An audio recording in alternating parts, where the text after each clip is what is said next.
Ah, c'est ça une théorie du complot. Si vous deviez nous présenter la galaxie de ceux qui prescrivent des complots, vous diriez qu'ils sont de quel profil? Quels sont les principaux sites? Les principaux sites, alors, des sites qui s'inscrivent très clairement dans l'extrême droite française, liés aux identitaires ou quelque chose de plus traditionnel, plus frontiste, voilà. Et puis, à l'opposé, mais pas si loin que ça finalement, des sites qui s'inscrivent dans un horizon progressiste, anticapitaliste, très anti-impérialiste. Mais alors, quels sont...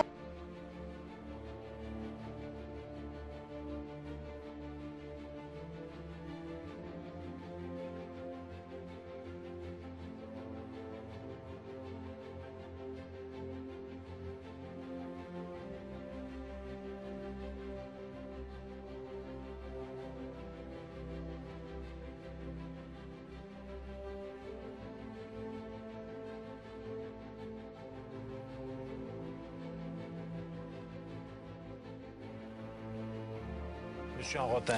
Bah, écoutez, moi, enfin, bon, j'ai vu toute une série de documentaires, alors sur YouTube, etc. Bon, ok, tout ça c'est très bien, mais dans ces documentaires, vous remarquerez un truc, c'est qu'on ne voit jamais un ingénieur en construction, un pompier qui aurait travaillé dans des tours, etc.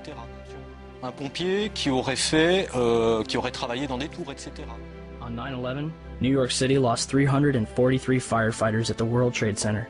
Since they were the ones inside the towers before and as they collapsed, I'd say they've got a pretty good grasp on what happened. So what does the FDNY think? First, we had this interview from the Naudet brothers documentary. We made it outside, we made it about a block. We made it at least 2 blocks, and we started running. Floor by floor, it started popping out. It was if they had detonated. Yeah, They were detonated, planned to yeah. take down a building. Boom, boom, boom, boom, boom, boom, boom. All the way down. I was watching it and running. Just ran up, and then you just sort of this cloud of shit chasing you down. Vous remarquerez un truc, c'est qu'on ne voit jamais un ingénieur en construction. Architect of 23 years, Richard Gage, AIA, member of the American Institute of Architects and founder of Architects and Engineers for 9/11 Truth.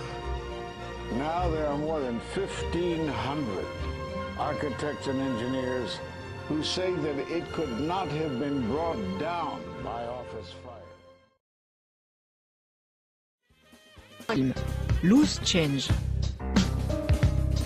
Réalisé par un complotiste américain, il a troublé plus de 3 millions d'internautes, rien qu'en France, grâce à un vrai talent pour manipuler les images et tordre les faits.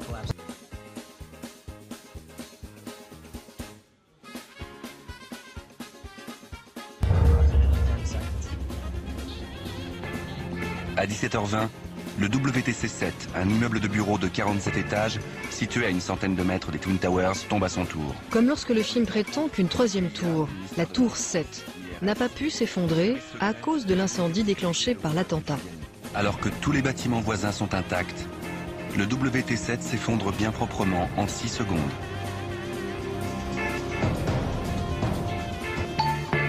Explication officielle, la pluie de débris des Twin Towers a allumé un incendie dans l'immeuble et le feu a gagné les réserves de fuel. Explication de Loose Change, ce seraient des explosifs destinés à faire disparaître des dossiers compromettants. La SEC, équivalent de la COB française, y stockait entre 3 et 4 000 dossiers d'enquête concernant Wall Street. Alléchant, mais inexact. Des images de l'incendie dues aux débris existent. Et les ingénieurs sont formels. L'incendie a bien causé l'effondrement de la tour 7.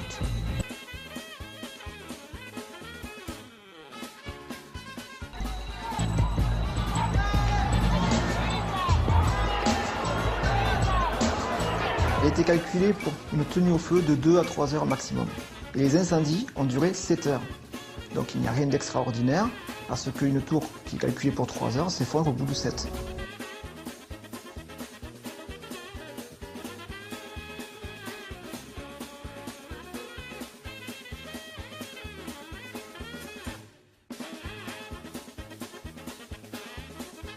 Jérôme Quiran est ingénieur, spécialisé dans les structures de bâtiments.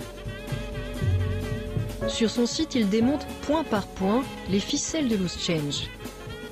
Mais ces arguments, scientifiques et sérieux, sont bien peu de choses quand la thèse du complot fait fantasmer.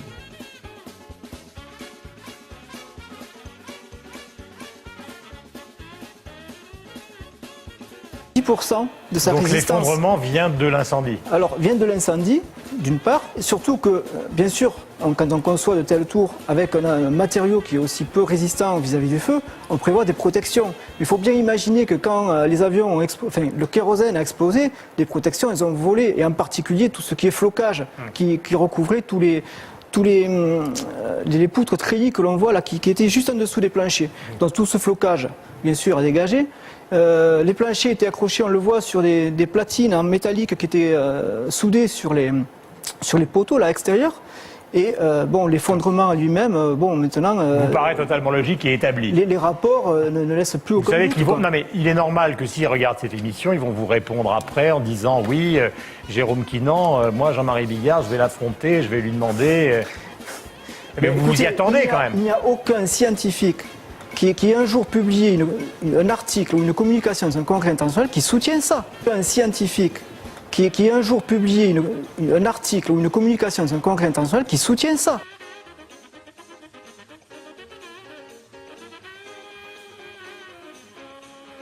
Un scientifique qui un jour publié un article ou une communication dans un congrès international qui soutient ça. There are more than 1,500 architects and engineers who say that it could not have been brought down by office fires.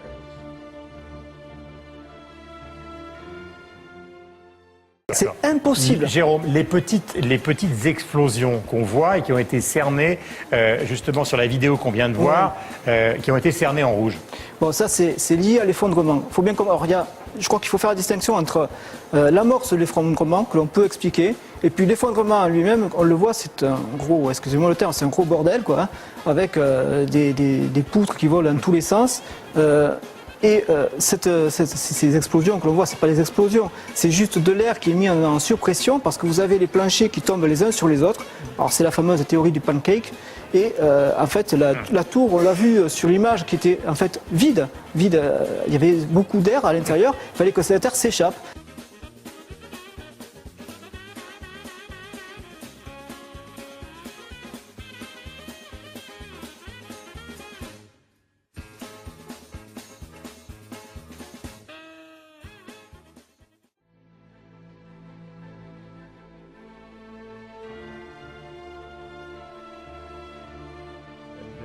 There's some people who are telling them the building's going to come down. Well, again, never before in history has a building come down. It's a high-rise, steel frame, fireproof building come down. And there's hundreds of examples, by the way. For instance, in Caracas, Venezuela, the 56-story building burned for 17 hours over 26 floors. In Los Angeles, 3.5 hours over 5 floors, the First Interstate Bank. In Philadelphia, the Meridian Plaza building burned 18 hours over 8 floors. And in New York, 50-story building, it burned for 6 hours. But these were large, long-lasting, and very hot fires. And every one of those buildings is in use today. What we're talking about is 2 or 3 small fires in World Trade Center 7, and it comes straight down symmetrically into its own footprint as a result.